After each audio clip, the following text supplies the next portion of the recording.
Hey guys, Paul Macetta here, and if you want to be influential, if you want to be persuasive, if you just want to be good at communicating with others, you gotta learn how to overcome objections, right?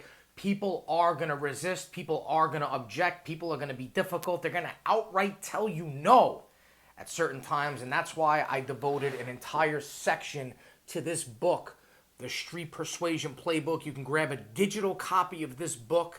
I'll put a link in the description. But today what I want to talk to you about is number 80. So what you get in this book are 101 ways to gain compliance from others in real life situations.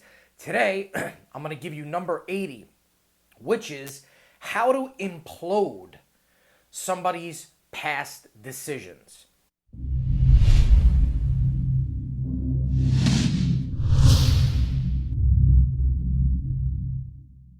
Now, why would we want to do this? Well, we would want to do this specifically if you are trying to persuade somebody to do something, but they keep going back to a past decision where they decided to do something similar to what you're asking them to do now, and because they made that decision, they got an unfavorable result, and so now it's stopping them from saying yes to you.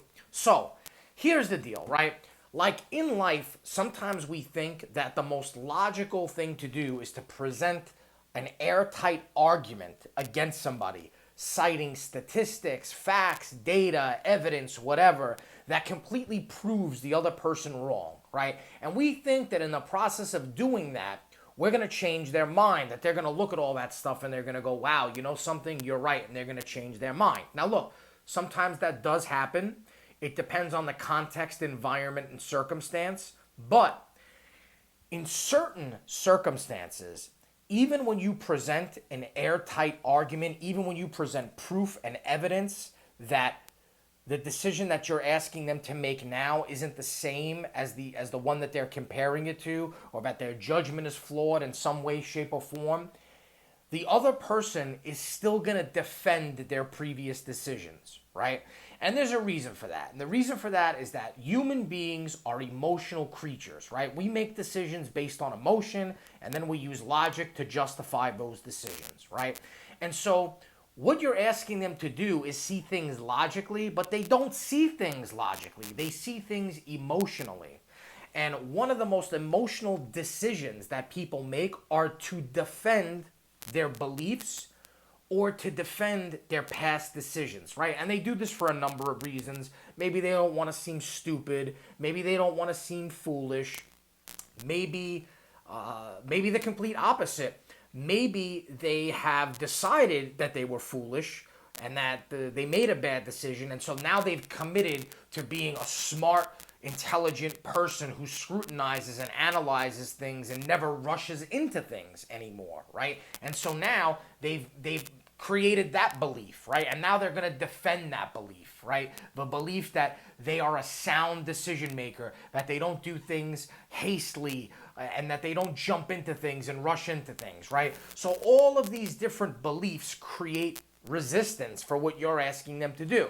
So rather than trying to make the person feel like they're not intelligent or trying to make them feel like they're incorrect with their assumptions, all you have to do is use a simple hypnotic language pattern. It's called the Redefine pattern. I talk a lot about it in a lot of other videos. I have courses that go in depth on it, like Advanced Hypnotic Language Bootcamp. I'll put a link to that program in here as well as my book, Hypnotic Language Patterns.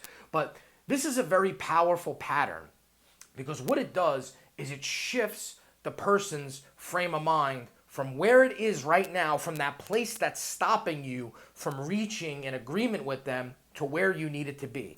And the pattern is real simple, and you can use it specifically in this one. And it works like this. The issue here is not A, it's B, and because of that, C, right?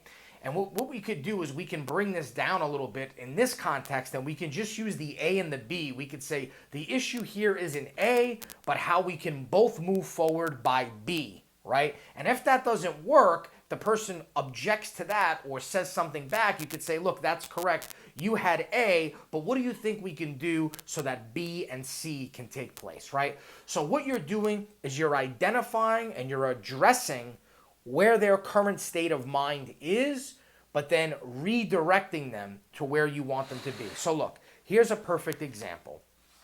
I work part-time at a jiu-jitsu academy, something that I do for fun, something that I enjoy doing.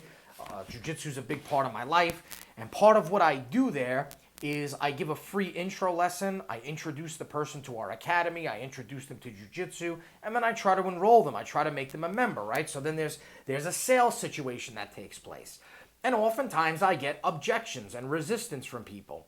And one of the things that I might get from them is, well, I tried a karate class once before and I had a bad experience and it wasn't for me, and so I don't really want to do this. Or I tried a judo class, and jiu-jitsu comes from judo.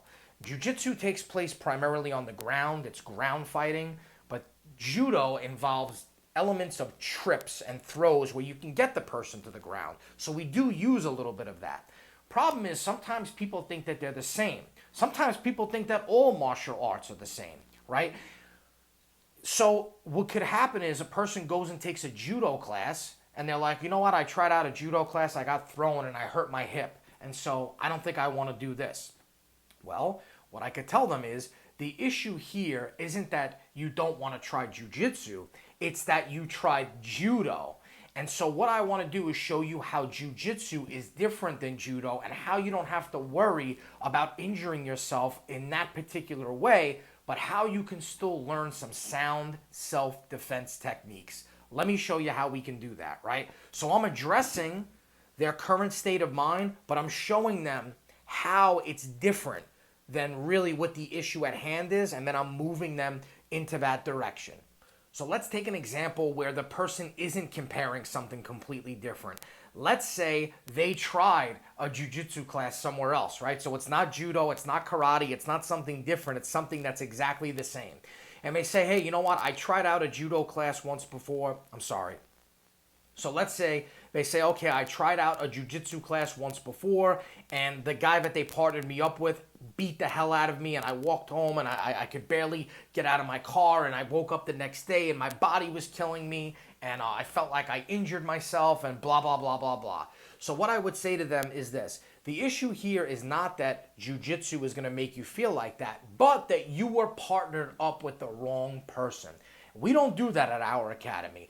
On your first lesson, I'm going to make sure that I partner you up with somebody that actually has some experience so that they know to go nice and easy on you. They're not going to beat you up. They're going to be patient with you. They're going to show you everything. They're going to lead you by the hand. And I'm going to make sure that they're an equal or similar size as you so that there's not a big weight discrepancy between you and the other person. Let me show you exactly how and why we're different than that other place that you trained at. So what I did there was I just took the situation that they're currently, the level that they're currently operating on, addressed it, and then moved them into the direction that I need them to be in order to say yes. Guys, like I said, you can get that and 100 more techniques just like it in this book. Just click the link in the description, grab yourself a digital copy, and if you enjoyed the video, give it a thumbs up, leave me a comment, subscribe, and click that notification bell so you get notified when I upload more videos like this.